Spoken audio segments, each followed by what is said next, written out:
3, which the clerk will report. House message to accompany S3373, an act to improve the Iraq and Afghanistan Service Grant and the Children of Fallen Heroes Grant.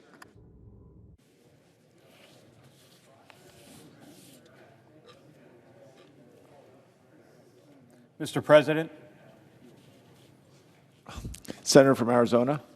Mr. President, just a few minutes ago, after a year and a half of work, we have finally passed our plan to boost microchip manufacturing in the United States. Microchips go in nearly everything we use. They're in the TV or the cell phone that folks are watching this on. And they're in life-saving medical devices. And they're in our most advanced weapon systems. The United States invented microchips. And once, we produced 40% of the world's supply. Today, we only produce about 12%. And we don't produce any of the most advanced microchips. Now, that leaves us vulnerable to disruptions in the supply chain, like the current microchip shortage that has halted production lines and driven up prices. If you've recently tried to buy a new car, and waited months or paid more than you were expecting, the microchip shortage is a big reason why.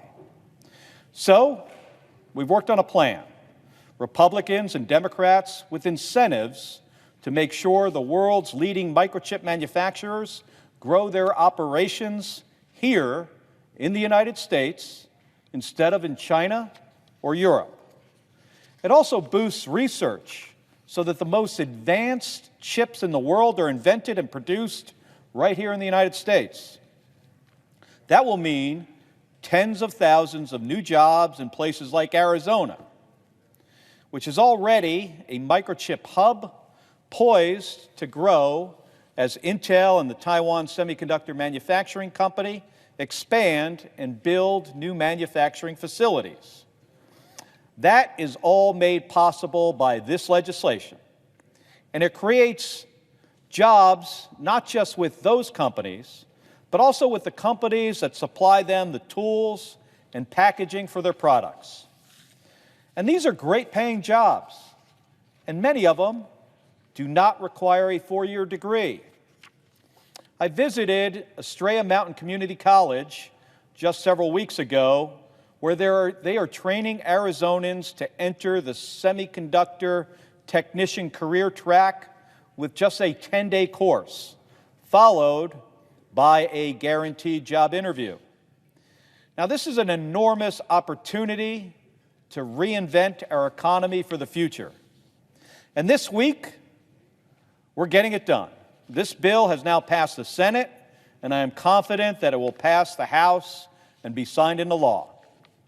And while this process has been long, it has also shown what we can accomplish when we work together, Republicans and Democrats. Senators Young, Cornyn, Warner, and I first began working on this at the beginning of last year. And we found agreement, and we worked to build support from our colleagues. And since then, we've had to overcome more than a few roadblocks. But what matters most is that we got this done. And as a result, our country is going to once again be a leader in microchip manufacturing, creating tens of thousands of great-paying jobs, strengthening our national security, and lowering costs for everyday products. Thank you, Mr. President.